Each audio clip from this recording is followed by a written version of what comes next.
MBK Reacts. Hey yo, welcome back to MBK Reacts. Part 2 to the Sloth if story. Last episode or last part, we get introduced to the Sloth if story. Basically, Subaru said, "Hey, Amelia, I don't want to deal with all that that you're bringing. I don't want to deal with your past and all that. I don't want to deal with that. I'm gonna run away with Rem because it's the easy way out, and I feel like I want to have Rem's babies." So he dips with Rem, gets a job at the maid house, or at this quote unquote like, I forgot, it was like some type of building. Yeah, it was a maid. Yeah, some place, and he was a maid basically. So it was basically Ram getting harassed there. Sexually. Yeah, he was getting sexually harassed. Literally on a quote, got my butt touched 1,000 times. That's abnormal, but I'm gonna let it slide. He leaves work one day with Ram because she came, and then out of nowhere, a random white-haired lady in a dark kimono came, and they said prostitutes are normal in their region, but I guess she wasn't a prostitute because she saw Subaru and started attacking him, die. It got scary for a second, but we got saved by Halibul, strong character that we also got introduced to another what if story. He saved them. Ram pregnant. We figure out she's pregnant at the end, and the chapters were 1 month, 3 month, 3 month, 4 month, 5 months, 6 months. I think last month in pregnancy. So yeah, pretty cool part 1. And now we're about to hear what Halibul had to say in the morning, I think, in part 2, and we might find out more about that white-haired girl. So you know what to do. If you like type content, like, comment to the bell for our ReZero playlist. Get notified when we upload new videos next. Make sure if you're new here, check out our ReZero playlist so you can watch our season 1 through 2 reactions while also reacting to our what if story reactions because we did all those too. Without further ado, video starting in 3, 2, 1, no. Ram? What if just turn the Ram short? Welcome back, ReZero fans, to the Sloth if story, also known as the Rem if story. Last video was part 1 where we covered the first 2 chapters of the Rem if prequel, so if you haven't seen that video yet, you can find a link to it in this video too. This video is part 2 of the series, and we will be covering chapter 3. But before I begin the summary, let's go ahead and do a quick recap of everything that's happened thus far. Rem and Subaru ran away together and got married, leaving Amelia behind to die. Now, as a lot of you pointed out in the previous video, when Amelia dies, Puck is supposed to try to destroy the world. Obviously, if Amelia dies, Puck destroys the world, and then Ryder probably stops him. So we can only assume that someone in Lagunica was powerful enough to kill Puck. However, it is highly likely that thousands of innocent people were frozen to death in the process. Anyway, Subaru and Rem moved to a Kararaki. Subaru has like 1,000 bodies in his under his belt in this arc. This what if woman tries to kill him, but luckily he is saved by Halibul. Later that night, the same woman shows up again, except her outfit and personality are completely different, and she no longer has the desire to kill Subaru. After she leaves, Subaru discovers that Rem is pregnant with his child, and then the two of them share a nice little happy moment together. The next chapter picks up right where we left off. Chapter 3, 3 months. After learning of Rem's pregnancy, the happily married couple spent the entire night celebrating. The next morning, Halibul stops by to say hello, but Subaru is kind of upset with him. Remember, nobody told Subaru that Halibul was the strongest person in Kararagi. Subaru had thought Halibul was just an average guy, so when he saw him in action for the first time, he was pretty shocked and even a bit offended. Why? Truthfully, Subaru had grown suspicious of Halibul. Everything he had previously thought about him turned out to be a lie, so now he didn't know what was real anymore. Could he even trust Halibul? He wasn't sure, and that kind of hurt Halibul's feelings. Halibul didn't want Subaru to treat him any differently from before, so to ease the tension a little bit, he jokingly threatens Rem and Subaru's lives and then laughs his ass off. It was at this point when Subaru realized Halibul hasn't really changed at all. Nah, he could really kill him. No, okay, he's someone that is some fan art. He tagged him. His wolf-human species is almost extinct. He's one of the last surviving shinobi warriors. He knows how to use curses, and he specializes in attacking his opponent's weak points, but he's not allowed to explain how he fights. All we really need to know is that the shinobi were a group of ninjas, and of course, ninjas were Japanese. And by the way, all the buildings in Kararagi have Edo period architecture, which was actually the same time ninjas were prevalent in Japan. So once again, guys, Japanese culture has heavily influenced Kararagi for some reason. Anyway, at some point, Subaru decides to thank Halibul for saving his life. Halibul accepts his thanks and takes a big puff of whatever's in his pipe. But obviously, Subaru doesn't want him smoking around Rem anymore, so he tells him, Halibul, could you please not smoke tobacco around my pregnant wife? To which Halibul replies, oh, don't worry, Subaru. This isn't tobacco. Oh, so he's from the real world or something. He gotta be from... Yeah, apparently Halibul has to smoke medicinal herbs constantly throughout the day in order to stay alive. Well, at least that's what he says. Anyway, the conversation takes a more serious turn when Halibul brings up the white-haired woman from the previous night. Subaru's first thought was that the woman's another Sin Archbishop of the witch cult, but Rem tells him that's not the case. Remember, for some reason, Rem can smell the witch's scent, and apparently that woman didn't smell like the witch at all. In fact, Halibul couldn't smell her either, which is odd because as a wolf human, his nose is supposed to be very reliable. Now, they have no idea the wind thing though that's been killing people. So Subaru decides to take a day off from work and spend the day inside the apartment protecting Rem. Because if he would have took him that first job, he probably would have been killed by him. He can just call in sick, so he actually has to physically go and tell his boss that he's taking the day off. And guess who he runs into on his way there?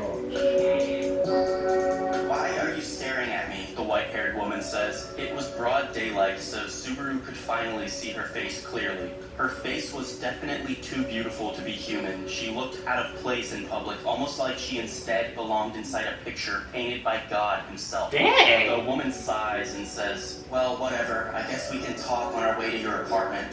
Subaru's initial response was to resist, but he quickly realized he couldn't stop her even if he tried to. She could kill him at any moment if she wanted to, so he really had no choice but to comply.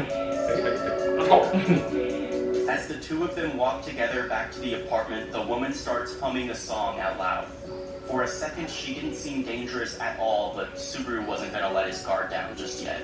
They eventually arrive back at the apartment where they find Halibul and Rem. Halibul immediately tries to flirt with the woman, but she rejects him and calls him a mutt. Rem invites everyone inside to talk and offers to make some tea. Rem's politeness appeared to put the woman in a better mood, so she introduces herself. For now, you can just call me Tia, she says. Tia explains that she doesn't want to kill anyone for the time being, so long as they simply return what they've stolen from her. As she says this, she looks directly at Rem. Respond carefully, she says. Yes is the only answer I want to hear. Rem, give me back my light ball. A strong blade of wind blew past Rem and lacerated the wall behind her. But Rem was much more confused than she was intimidated. She definitely didn't steal anything from Tia, nor did she know what a light ball even was. But Tia wasn't satisfied with Rem's confused response.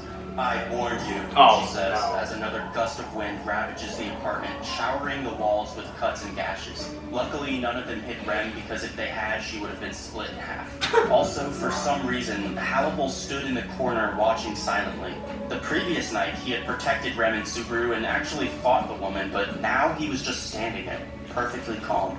Tia asks Rem the question one last time. Where is my light ball? It was probably Rem that still has actually no Rem idea alive what in she's this world. talking about. Tia's anger finally explodes and the terrifying wind magic devastates the entire room. She might not even know where Rem's at. But I'm saying she might confuse her for Rem. The walls, the door, the furniture, and the floor were all obliterated by Tia's destruction. However, Subaru, Rem, and Halibul themselves remained unharmed.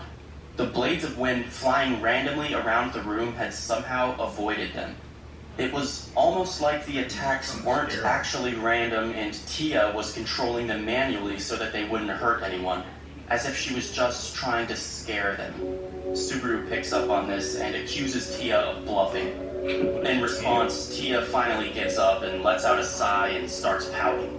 Look, I didn't know Rem was pregnant, she says.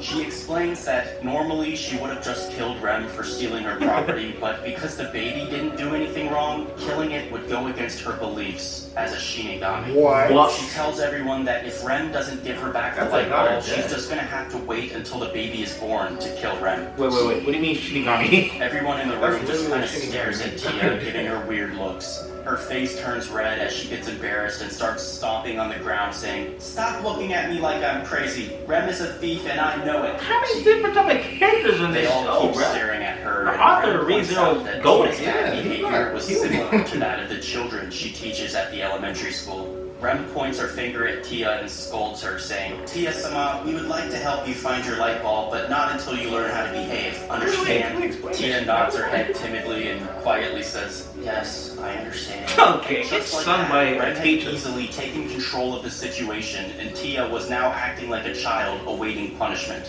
Rem gets Tia to promise not to attack anyone unless she can actually prove that they took her light bulb. But from now on, Tia's gonna watch Rem and Subaru closely and try and gather evidence that they stole it. Meaning that yes, Tia wants to live with Rem and Subaru from now on.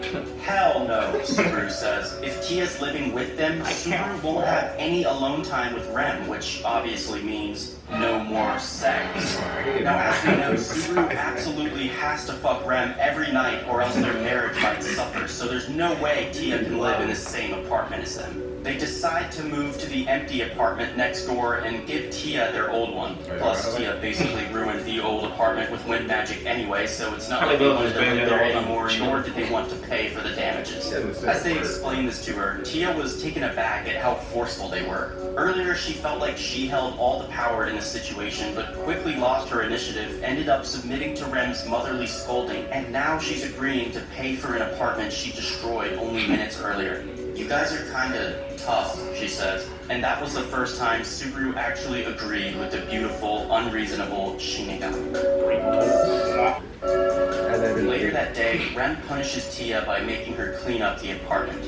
Meanwhile, Halibul and Subaru walk outside to talk in private. And he still doesn't sit down. Now that they were finally alone, Halibul admits that the reason he didn't protect them earlier was because, as a shinobi, he's able to read people's emotions flawlessly, and apparently Tia didn't show any signs of hostility even as she was destroying the apartment. However, she is still quite dangerous and could possibly pose a threat to them again in the future. And because Halibul can't detect her scent, he might not be able to stop her if she attacks again. So she's not So even. remember last So most chapter, people probably can't Halibul even told see her. Subaru he had something important to ask him. Suddenly, the air around Halibul Wait, grew colder as he asks Subaru the question, "Do you want me to get rid of her?" Oh wow. Subaru If that was took a animated, while to I'd know that answer, shit but was ultimately decides to let her live. He didn't want Halibul to play the role of a villain, and because Rem appears to trust Tia already, Subaru decided that he should as well. The cold air coming from Halibul's body vanished within an instant, and he went back to being the same old sluggish wolf. I'm going back to Halibul Alright. Subaru for so easily Whatever you say, Sultan. would almost murder him, but little did he know, Subaru was actually married to someone who had murdered him. Rem walks outside with Tia and tells Subaru and Halibul to come inside and help pick out some clothes for Tia to wear. Subaru and Halibul head back inside, and the chapter ends. What the? Now, the next chapter is titled 6 months, so there's going to be a 3-month time skip, and I'm excited to see how Tia's adapted to living next door to Rem and Subaru. I thought this chapter was pretty good. It was mostly dialogue, but I was definitely entertained. We got some more information about Halibul, which is always good, and we finally learned the name of the white-haired girl. Tia is what she's going by at the moment, which I believe is a nickname for Zarestia. I mean, we know Zarestia is a great spirit that uses wind magic and lives in Karawagi, and this woman fits that description perfectly. A lot of my subscribers thought that she was a zombie Amelia or something, but I feel like Subaru would have at least recognized her if that was the case. Plus, if she's a great spirit, that would also explain why she's so incredibly powerful. However, this mystery is far from solved. Even if she is the great spirit Zarestia, why is there 2 of her? A detail I didn't mention in this summary was, throughout this whole chapter, Tia made references to beating up Subaru in the apartment the night before, but she never mentioned trying to kill him in the street earlier that same night. So we can assume she either doesn't have memory of that, or it was someone else. Another interesting detail was when she called herself a Shinigami. Is she actually a Shinigami, or is it just a cool title she gave herself? Let me know what you guys think. And lastly, there's also this light ball we've been hearing about. What is the light ball, and why is it so important to her, and why is she so convinced that Rem is the one who stole it? I personally think Rem is definitely innocent. I highly doubt she stole the light ball, but that raises the question, who did? Again, guys, let me know in the comments if you have any theories, but also let me know how you felt about this chapter. We've got a lot more material to cover, so remember to like the video if you want to see this series continue, and don't forget to subscribe so you'll be notified when... Yes, sir. Nah, so Tia's her name. She calls herself a Shinigami. It seems like she could be nice at some moments and mean that next, but right now she's submissive, like she's nice as hell. She got a light ball that got stolen by quote unquote Ren, but we've been with Ren. Actually, we haven't been with Ren this whole, because he's been working. So Ren's been doing her job, but she could be off doing something else. Yeah, she could be off killing people. I think she's being possessed by the spirit of, because they said the spirit of Zenestria? Yeah, something. Zenestria. Yeah, he said about some nickname, or what he thinks is the nickname. That makes sense because of the wind too. I think it's like a parallel universe, right? Like Japan? Yeah, I think it's like everything that's maybe, and like you said not everyone can see Shinigami. Maybe in this realm or parallel universe, people can see Shinigamis, but on the flip side, Japan, you can't see them. I don't know. And then Halibul, what's the name? Halibul or something? Yeah. Halibul or something? Yeah. That is cold. that nigga is cold. Like, this nigga's over here. He can clearly, flawlessly read emotions off people. So he didn't even budge when she started attacking. I was thinking, since he said, don't worry, it's not tobacco, I thought right away, oh, so this guy gotta be from like Japan, like real Japan. Yeah. But I'm guessing in this world, tobacco is like a common thing or something. Don't worry, it's not tobacco. Yeah, they said, don't worry, it's not tobacco. But then they said I don't know if it was a joke or it was a reality, that they said he has to smoke to survive. Yeah, that's what it said. It said, okay. Maybe he has to. Oh, maybe because. Brad, come on. No, I was thinking if that's the case, if he has to smoke his vibe, maybe it's to calm him down or something. I don't know. I do not remember him going into this much detail about Halibul's power in the other What If story. So I'm liking this. Either that or I just don't remember because it's been like a year since we watched it. I was back there and I cool. Yeah. Well, how long is the next one? 15? Alright, so we're about to jump into the third part, because these are just going by quick. So you know what to do if you like, tap on it, like, subscribe, comment, the bell for, oh wait, make sure you like, subscribe, comment, share, turn post notifications on and ring that bell. MBK out.